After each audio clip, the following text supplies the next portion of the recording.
Welcome back to my channel, everybody. My name's Soji Sakata. I am a gender-fluid cat cybernetic VTuber, and this is another double-header epic rap battles of history reaction. I'm fresh off doing Vlad the Impaler and Count Dracula. I literally ended that recording about 45 seconds ago. So we're jumping right into the next one. As I said, I apologize for no release last week. I believe that was the week of Valentine's Day. My PC that I used to stream and record these was in very bad need of a refresh. The graphics card is now upgraded and we're ready to rock. But next up on deck is one of my favorite battles. It's Mother Teresa and Sigmund Freud. I quite enjoy I don't get super deep into it, but I do enjoy psychology, and Freud has some interesting theories. He's kind of a strange one, but a lot of his theories are quite interesting. And then of course Mother Teresa, I mean, is kind of almost a pop culture figure at this point. Everybody knows the name Mother Teresa, you know.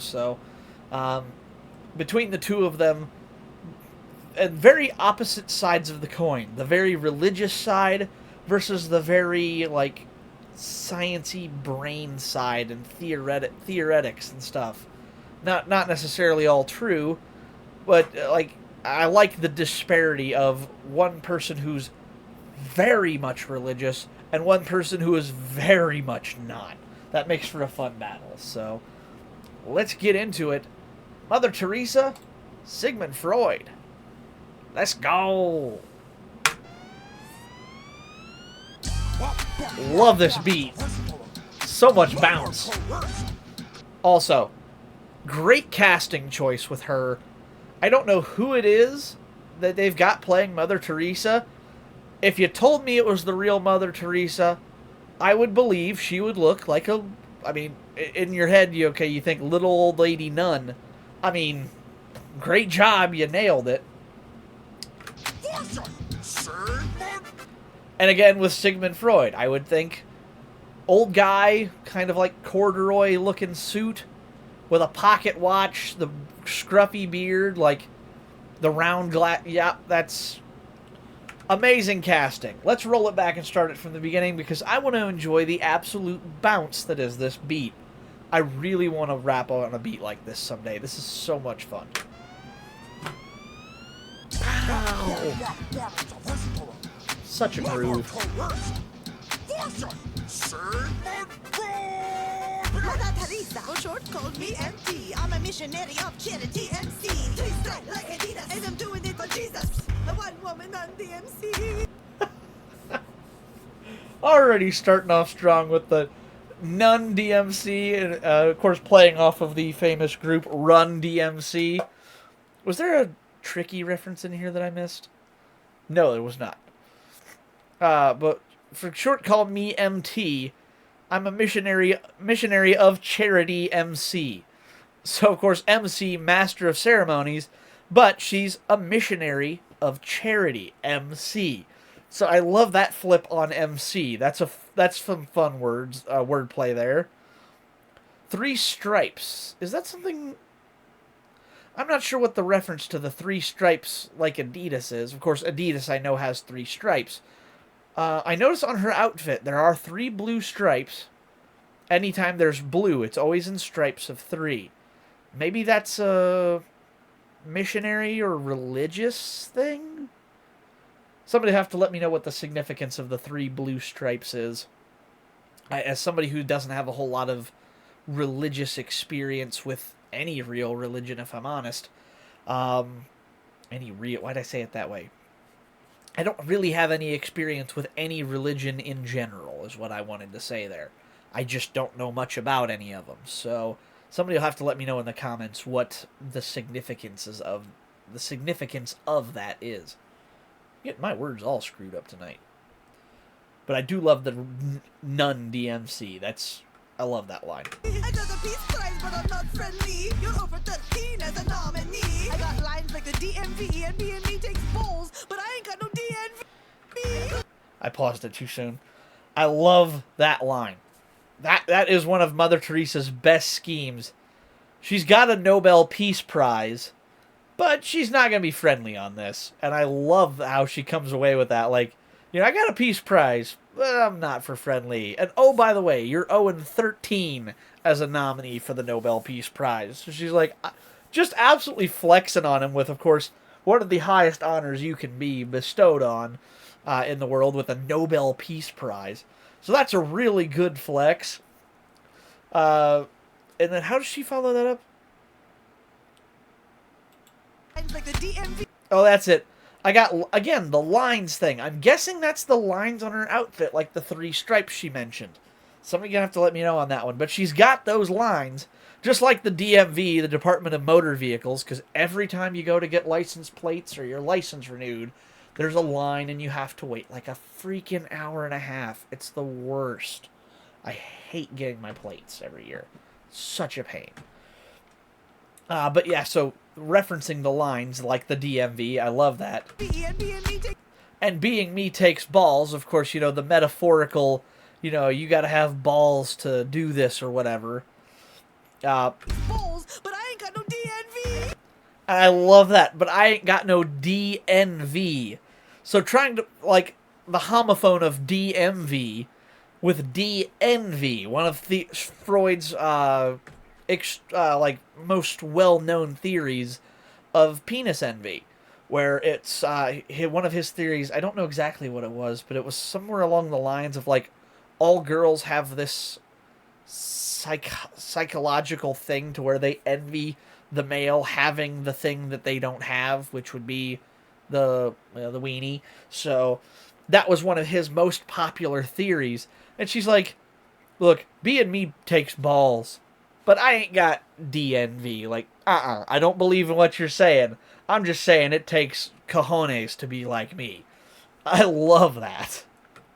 Such a good, like, double flip and a reversal of one of Freud's biggest theories. It's such a good 3-line scheme. I got lines like the DMV and B&B takes balls, but I ain't got no DNV. Couldn't ask for a better adversary on the mic than the father of psychoanalysis. Psych! I couldn't ask for a better adversary on the mic.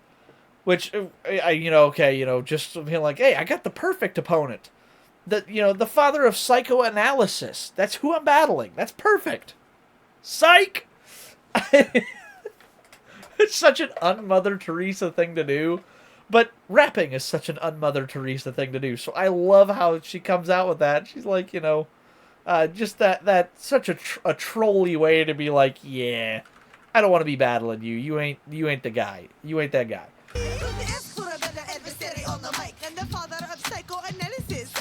Look at that egghead. Mama wants some omelet. I'm here to correct the mind behind the mom sex complex. Yep, the mom sex complex. What is the there's a term for it. I can't come up with his theory. Oedipus complex, I think, is what it is.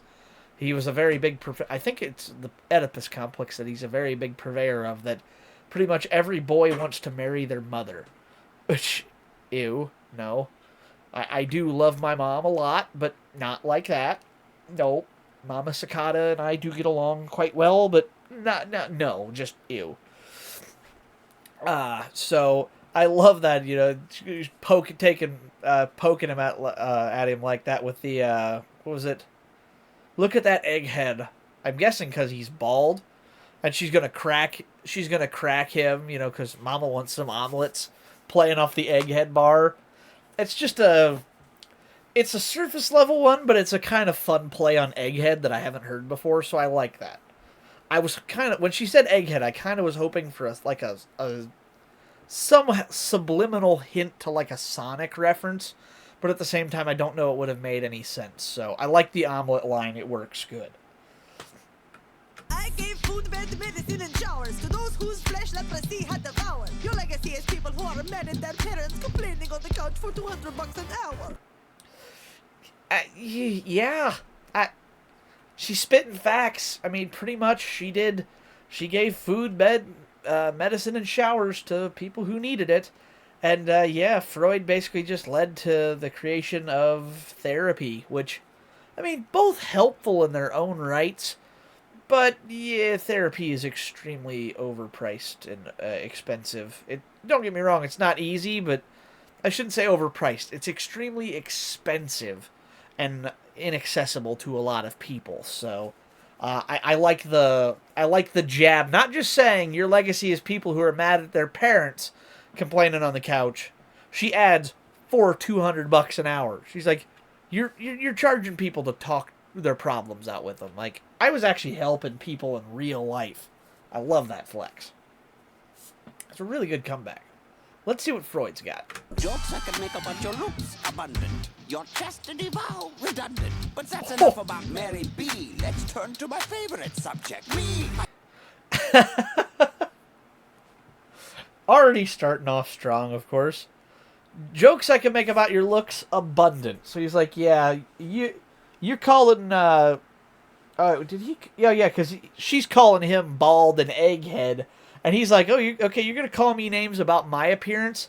Well, let's look at you there, little Miss Nun. Like, yeah, obviously, little old lady Nun, not exactly a traditional symbol of aesthetic beauty. They're never interested in, physical appearance. They're interested in spiritual, and so he's like, yeah, okay, yeah, we're not, you ain't looking hot, girly, which of course another Freud, very sexual focused person when he was in his studies.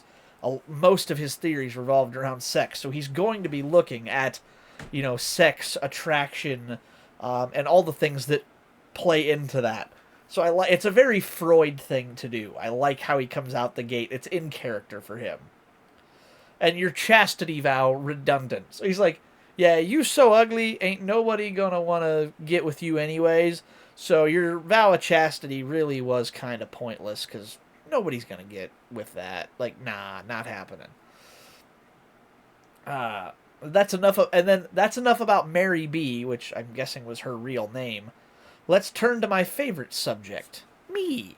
Because normally in a rap battle, you want to try to be both talking yourself up and throwing shots at your opponent. Well, he already threw a few shots her way, and now he's acknowledging, like, hey, look, I've said what I need to say to you already, and Freud was kind of self-centered anyways, at least from what I knew about him from my studies when I was in college.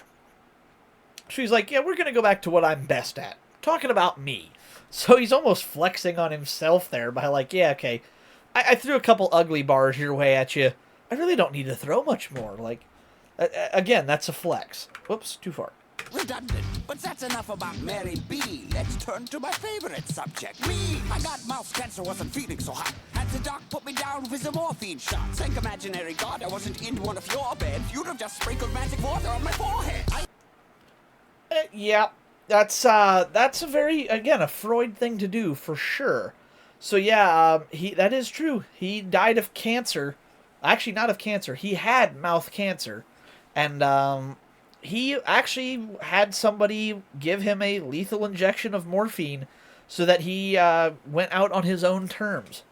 Normally, an assisted self-unalive would not be a flex, but in this case, for Freud, it kind of is, because that was what he wanted. He wanted to leave on his own terms, and especially to rub it in Mother Teresa's face. He's like, look, even right there, he even referenced, thank imaginary God, because Freud is not a religious person. He doesn't believe in that. So he's like, thank imaginary God I wasn't in one of your beds. You'd have just sprinkled some water on my forehead. Like, in his eyes, yeah, it's not going to do anything. Whereas morphine, yeah, sure, it's going to kill him, but at least it is going to kill him. The water, at least in Freud's opinion, would have done nothing. To religious people, of course, it will do miracles. But that's a difference of opinion in what your faith is. So that's a flex on Freud, and he's able to throw it at Mother Teresa. I like the flex. I'm looking at it from each of their perspectives, because I love the fact they're so different that, yeah, from each of their own perspectives, like Mother Teresa, well, yeah, holy water would do miracles. To Freud, give me the morphine. Like, the holy water ain't going to do a thing. So, I love the way they're showing each of their characters. That's fun.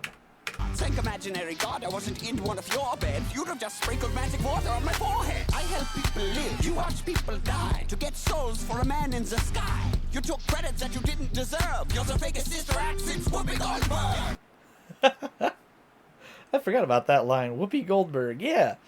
And yeah, so, and again, Freud's theory there, you know, and there was a lot of, like, accusation towards Mother Teresa that she maybe didn't always save everyone and was, you know, certain people were not being let go on purpose to let them go to God and go to heaven. So he's trying to think. Throw that at her a little bit and be like, hey, you know what? I'm out here trying to help people understand themselves and better their lives, and you're just trying to help people go to heaven. Like, let them live first. Which I like that flex on it. He's like, look, they're gonna die anyways. I'm out here at least trying to help them make the most of their life. Again, a very good throw from Freud's perspective. And then you took credit you didn't deserve, which is another critique of Mother Teresa, that she maybe was credited with things she didn't necessarily do. So, yeah, that's you took credit you didn't deserve, which makes you the fakest sister act since Whoopi Goldberg. There is an 80s movie called Sister Act with Whoopi Goldberg. She plays a showgirl who goes into witness protection by hiding in a convent of nuns. So she's a very vulgar, and Whoopi isn't, but the character she plays is a very vulgar, loudmouth, kind of brazen showgirl who has to join a convent. You can imagine how that goes. But yeah, of course, she's a very fake, that's why they call it Sister Act. She's just acting like one of the sisters while she's in witness protection. I love that play on the old movie. The sky. You took credits Also, production. Awesome right here. You were running Project Pimps and Projects. To you, Calcutta meant Calcutta. I can see right through you and you've got no flavor. I'm battling a communion wafer. I love that line. So you were running Project Pimp the Projects, which of course was, I'm guessing that's a play off of Pimp My Ride. Because, yeah, that was kind of her thing. She was trying to, you know, better the slums and the rough parts of the world, we'll say, as much as she could. But yeah, to you, Calcutta, which I don't know, I'm guessing that's one of the places she helped. But yeah, to you, Calcutta meant Calcutta Chick. Another very big critique of Mother Teresa was that she kind of just took money from anybody. Didn't really matter where it came from. If she could use it, she would. And that's like, maybe you shouldn't take money from them. But hey, if she was able to help people with it, she took it regardless. So, kind of the yin and yang of something like that. Everything comes with its dark side. So, kind of an interesting take on that. But I love the finishing. I can see right through you, and you've got no flavor. Because, of course, you know, Freud, being the psychoanalyst he is, he's like, yeah, I'm looking right through who you really are. I know exactly what I'm dealing with here. And you've got nothing on me. Just like a communion wafer. It got absolutely no flavor. It's just a kind of a flavorless little wafer of, I think it's supposed to be bread or something. It's supposed to take the place of bread and represent the body of Christ. Again, I don't know much about this. I do know, weirdly, you can just buy bags of them on Amazon for some reason. I guess you have... I saw a guy order them as a snack, and I'm like, what? Why would you do that? The things you see on the internet. I can see right through you and you've got no flavor. I'm battling a communion wafer. You call that a verse? You're super ego tripping. Already. You call that a verse, you're super ego tripping.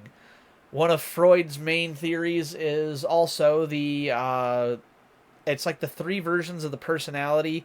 The id, the ego, and the superego. I don't remember which one's which, but it's basically the three faces you show. Like, the face you only show to yourself, the face you show to only close friends and family, and then the third face was just like your public image you show to everyone. I think that's what it is. I might have that mixed up. You get the idea. It's like the three parts of your personality that make up who you are. The id, the ego, and the superego. So she's calling him egotistical, but also playing off of it by saying, you're super ego tripping. Playing off of his theory. I love that bar. No flavor. I'm battling a communion wafer. You called that a verse? You're super ego tripping. I gotta say, Sigmund, you're Freudian slipping. I built mad dishes in my savior's name. All you built was a mad tolerance for cocaine. That's also true. So I love that. I gotta say, Sigmund, you're Freudian slipping. So a Freudian slip is when somebody says something out of their, like, they say it in a way that's supposed to be meant in a certain way, but what it does is it reveals their true intentions. Their subconscious basically conveys their real intentions despite what they're saying, to, like, it basically betrays them. A Freudian slip, I'm trying to think of a good example of one. I can't come up with it. But it's basically when you're, when you say something and it gives away what you actually think. So I love that she's playing off of that, you're super ego tripping and you're Freudian slipping. It's a great, like, I don't know if that's Freudian slipping and super ego tripping.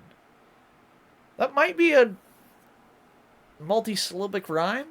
I can't quite tell. I might be getting that wrong. I'm trying to be too technical with it, but either way, good bar. Slipping. I built mad dishes in my savior's name. All you built was a mad tolerance for cocaine. That's true. She did build a lot of things in the name of her Lord, which was, of course, very important to her. And yeah, Freud did build an absolute crazy tolerance to cocaine. That's a good flex. Obsessed with masturbation, but you're off the beat. Your flows I should be washing their feet. So you're obsessed with masturbation, but you're off the beat. So that was another one of Freud's things. As I said, Freud, a very sexually focused psychoanalyst. That was something he very much studied. And yeah, if you're obsessed with pleasuring yourself, it's usually something that is quite rhythmic, and if you're off the beat, that's kind of an odd thing to do when you're doing that. Like, you're normally going to be very rhythmic and on tempo with it. There are even entire genres based around doing it on tempo, weirdly. Getting too deep into that one, I think. But also, you're off the beat, like beating it, and beating it off in reverse. That's such a good bar. And your rhymes are so poor, I should be washing their feet. Of course, Mother Theresa, famous for washing the feet of the poor. I don't know what the significance is of washing feet in Christianity, but I know it has some significance to something. I just don't know what. But again, another good flex. I wash the feet of the poor, and I should be washing your raps. They're so poor. Great flex. Dreams are the only place you'll ever be as dope as me. I make my rhymes count like beads on a rose. Everything is 60. Oh, I love that. Another good bar. Dreams are the only place you'll ever be as close as me. Again, I think there was a lot to do with dreams in Freud's theories as well. So yeah, dreams are the only place you'll ever be as dope as me. And I make my rhymes count like beads on a rosary. Again, the rosary beads, I know there's significance to what they are and how many there are. I couldn't tell you what the actual meaning is. But great reference. The only place you'll ever be as dope as me. I make my rhymes count like beads on a rosary. Everything is sick to you after I'm through wrecking you. I'll have to go and do confession just for standing next to you. You want the second coming? I'll bless the mic again. I'll end you like a prayer, mother lover, amen. The best bar of them all, and she saves it for last. I love the ending there. So she says, everything is sex to you, and after I'm through wrecking you, I'll have to go and do confession just for standing next to you. Basically, like, you're such a dirty old pervert that just for standing by you, I feel like I should have to go and do confessional because I feel like I've sinned. You're so nasty. Like, that's such a good flex. And you want a second... Again, referring back to, I think she's still carrying on the masturbation scheme from earlier. You want a second coming, of course, the second coming of Christ. But for Freud, since he doesn't believe in that, just a second, climax. So, yeah, I'll bless the mic again. I'll end you like a prayer, mother lover. Amen. So, of course, playing on the amen part of ending a prayer with the word amen. But normal people would say mother, drop that F word in there. But she's a nun, so she's not going to say that bad word. But it's also a double because Freud, of course, with the Oedipus complex she mentioned earlier, and his studies on that, an Oedipus complex, or somebody who suffers from Oedipus complex, would technically be a mother lover. So it's a double on that. She's like, yeah, okay, mother lover. Yeah, go back and study your Oedipus complex more. I'm ending this now. Amen. Such a good finish to that bar. Probably one of my favorite finishers in ERB. The fact that that's a finisher. Does that make that a triple considering the bars from... That might be a triple on the masturbation and finisher bars if you take it that deep. Okay, I need to stop. There's more innuendos than I can count here. Such a good verse to end it on from Mother Theresa. Let's see what Sigmund Freud has to come back at her with. I notice that you talk a lot about yourself, which is funny, since you hide your true feelings like they were other people's money. Yep, again, like I said, Mother Teresa was financially maybe not always the most upstanding about things, so I love these bringing that in. And he's also, like, the beat drops out and he's doing psychoanalysis of her. I noticed that you talk a lot about yourself. Calling her, going back to her super ego lines. And he's like, yeah, you just spent a lot of time talking about yourself there. Not me. So maybe you're the one with a super ego problem, You think too much of yourself. Good comeback there. I like it. An exception to my theory. I can't believe this. Here we have a mother that no one wants to sleep with. So calling her ugly again like he did from the first one. But I love that. He comes back, he's like, I don't believe it. It's an exception to the theory you were just ragging on me about. Because you're a mother and no one wants to sleep with you. So he flipped it back on her. That's gotta hurt. Oh, I love that bar. An exception to my theory. I can't believe this. Here we have a mother that no one wants to sleep with. You had a nice message, but your methods were detestable. I've seen better care given to organic vegetables. All these tokens of smoke and miracles. You really believe all this stuff? You're hysterical. I've got the libido to continue to beat ya. But our time is up, Theresa. Ah, and he finishes so strong too. You had a nice message, but your methods were detestable. I've seen better care given to organic vegetables. Which, yeah, again, another critique of Mother Teresa. Actually, maybe that she wasn't always taking the best care. Like I said, maybe intentionally letting some people go to heaven. No accusations here. I'm just going off of what I have read and heard. These are things that were said that might have happened. And so he's taken that and he's like, yeah, I've seen better care given to, like, organic vegetables than you give to your people. Sure, you're helping the poor, but, like, how good is that help, Sometimes bad help is worse than no help kind of theory, which I love that, like, stab at that direction. And then all these tokens and smoke and miracles. Of course, Freud, who's very much a non-religious person, he's looking and he's like, it's a bunch of, like, tokens and smoke and, like, miracles happening out of nowhere. He's like, do you guys really believe all this stuff? Like, in psychology, anybody who, okay, especially from a psychological standpoint, if you were doing that with anything that okay, you know, if you were believing in smoke and miracles and all of this, but it wasn't related to religion, you would probably be seen as a little bit crazy. So he's taking that route of like, okay, the only reason this is acceptable is because you're doing this religion-wise. Other than that, it's pretty crazy when you look at it without the religious aspect. And it's just like, you really believe all this stuff? You're hysterical.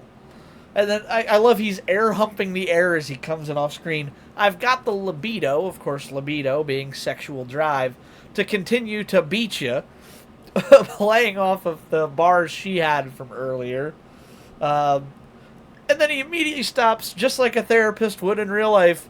Oh, but our time is up, Theresa. So, who won? I really like both of these battles, or both of these portrayals, and I really like a lot of the bars. I'm giving it to Sigmund Freud, not because Mother Teresa wasn't awesome, but a lot of her bars were kind of poking fun at more of her theories, or more of his theories and like ideals, whereas Sigmund Freud actually went after her for some of like her controversial stuff that was maybe, okay, some of the stuff that, okay, you know, hey, you were taking money from people you shouldn't be, and not taking care of the people you said you were taking care of. He was making jabs at what she was doing versus her just throwing jabs at his kind of like theory, you know, innuendo and stuff. Just the better quality of diss from Freud gets it. But Mother Teresa was not far behind. Great battle. Again, like I said, one of my favorites. And that beat, I just love that. I love that entry there. That's so much fun. But let me know what you guys think down in the comments. While you're here, hit that like and subscribe down below. Check out my Twitch, twitch.tv/SojiCicada. If you're watching this is coming out on the 21st of February. On Friday, March the 1st, at, I believe it's going to be 8 p.m. Eastern Standard Time. I am having my 2-year anniversary as a Twitch streamer. I'm making some big announcements, nothing that will affect my reactions here on YouTube. But there is going to be more content that's coming to this channel soon. So stay tuned for that. We got the Cicada Golf Division coming up very soon, along with the Cicada Auto Repair Division. Do I have it? I think I had a different name for that. I'm going to have to look that one up. But either way, I've got more content coming. And I'm making a bunch of really cool announcements on my Twitch. So please come out and check me out. Friday, March the 1st. 8 p.m. Eastern Standard Time on my Twitch channel. And like I said, you're already here on YouTube. Hit that like and subscribe. Check out my TikTok and my Twitter, or X, whatever you want to call it. TikTok at Soji Cicada, and Twitter or X at Soji Cicada TTV. With that, I'm going to head out. My name's Soji, and I'm out. Have a great night, and I will catch you guys all next week. And we'll be back down to 1 ERB, and I think I'm finally going to try to get around to doing something different now that I'm finally caught up again. So, have a great night. I'm out.